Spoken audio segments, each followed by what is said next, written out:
Hey, it's just me, Paula Poundstone, your new best workout buddy. This will be my 4th workout video, and a lot of people have commented to me that they prefer to work out with the very fit women that are actually professional trainers because they bother encouraging their viewers, and also they seem like they know what they're doing. Well, let me just point out to you, Wendy, they can't see you. By the way, good job.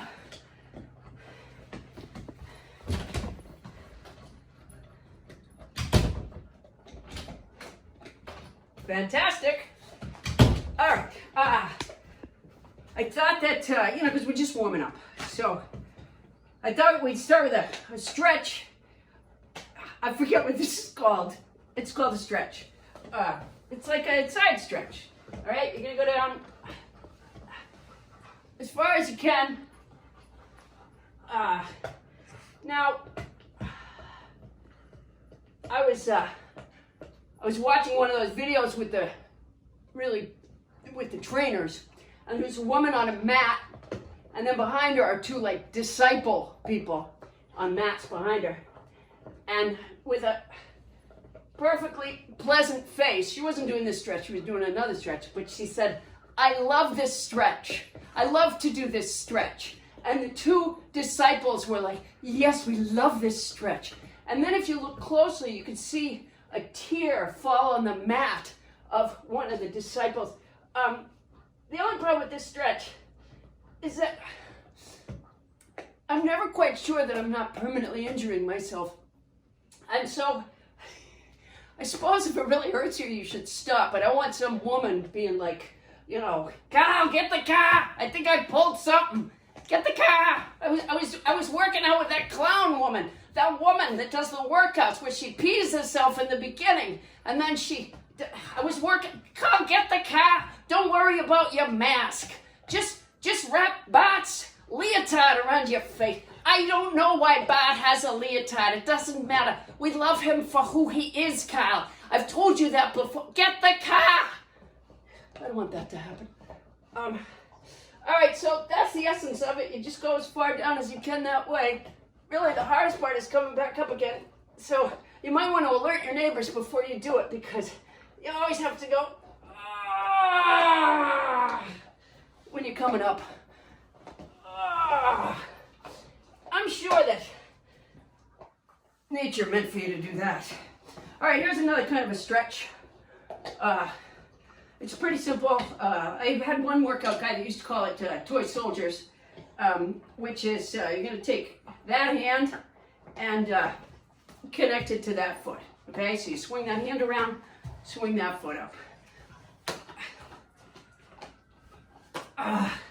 Sometimes you make those grunty little noises. Try not to worry about that. Now you want to do it on both sides, although sometimes I enjoy taking a few days to just work on one side and then enjoy walking in circles for the rest of the week. Oh, here's my cat Oreo. Come to make for a more complicated workout. She's not for the beginners. If you're beginners, you want to clear the room of animals. But, if you're intermediate like me, all right, here. Ooh, okay. You get the idea. All right, try to think, what do I have next? Oh, I know. Okay, yeah. These are called mountain climbers. Yeah. You get down sort of in a push-up-y position, and then you're going to pull your knees up one at a time outside of your elbows. Now, I'm not much of a mountain climber myself. My daughter Tosha and I were going on a trip one time, backpacking trip. There was no mountain climbing involved, but I bought the REI store. I think you're supposed to try to keep your back down, by the way, which clearly I'm not very good at. That's for the intermediates. I'm a beginner. So I bought the entire REI store before we left, and I was shopping there one day, and I heard a customer ask one of the knowledgeable salespersons about their if he needed a bear-proof food container, and so I hadn't even thought about bears. I had bought a very expensive muscle relaxant for snakes, but the thought of bears never even occurred to me. So I asked the guy, I said, we're going to the Angeles forest. Do we need a bear-proof food container? And he said, no, you don't. So great. So after our first day of hiking, and I had everything. I mean, I had a lightweight surgical table and a lighting system that you could take with you in case, there was an accident. And we arrive at the first campsite, and there's a bulletin board with a big sign that says, "You are in bear country." God, I miss that daughter. All right. I forget what I was doing next. What am I doing next? I know. Okay. I'm really diminished by the mountain climbers, by the way.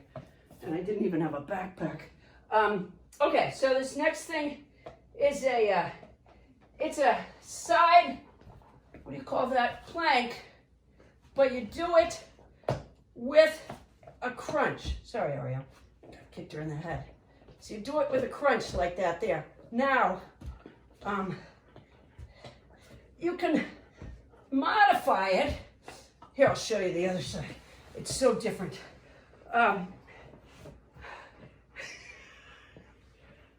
This cat is still alive, by the way. She just, over the summer, she's been taking acting classes. And she's hoping to play a pelt in next year's blockbuster summer film. All right, so here's the other side. Same thing, this way, and you crunch a little bit as you bring your knee up. It requires balance not to crush the cat. Now, you can modify it. You can just do it from your knee, like this. I like to modify it a little bit further, which is sometimes I just do it like this. By the way, good job, Wendy. You're looking great. Sometimes I modify it to where you just do this.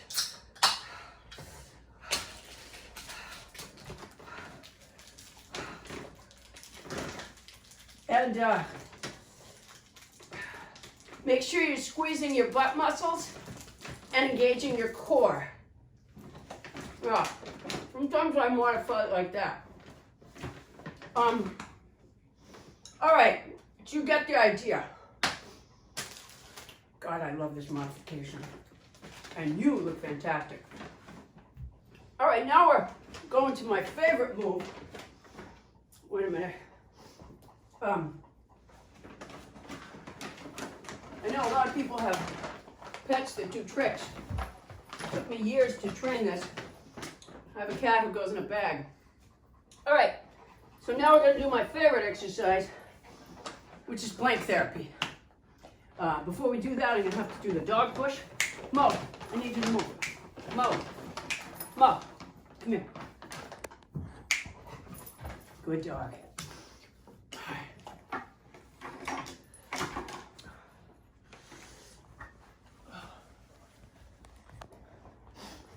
I'm not just sweating to the oldies, I am the oldie. All right, here we go. Okay, so now planking is like partway through a sit-up. Now, if you can do it with dogs on your feet, it's better for you. I don't know why. So once again, another week during the shutdown order, another week of unemployment. But you know what I have had, so that I never feel totally disconnected. The Democratic Party, and really sometimes the Republicans, I don't know who got my name, but the Democratic Party, someone from the Democratic Party writes to me every day. They say they want to know, if I want to keep the post office. I've told them repeatedly, I've tweeted about it, I've even sent money in the past, but every day they write me and they say, Paula, the post office is closing. No one from Santa Monica cares about the post office. And then the next day they write and they go, we're crying tears of joy. The post office is going to stay open. And you click, and then it says, give us money. And then I'll look at another one and it'll say, Paula, we've given up on you. The post office is closing and it's all your fault. And then the next day another one comes in that goes, Paula, thank you so much. You've saved the post office. It's as if I have a postal worker in a little in-law apartment in the back or something. Then there's one they write, they say, who do you want to be Joe Biden's vice presidential pick? No one's ever cared what I thought before. This is so empowering. And of course you click it and they say, that's great. Now give us some money. Here's the thing, Democratic Party. I don't have any more money. It's not that I'm not on your side. My money is gone. I gave a lot of it to you, by the way.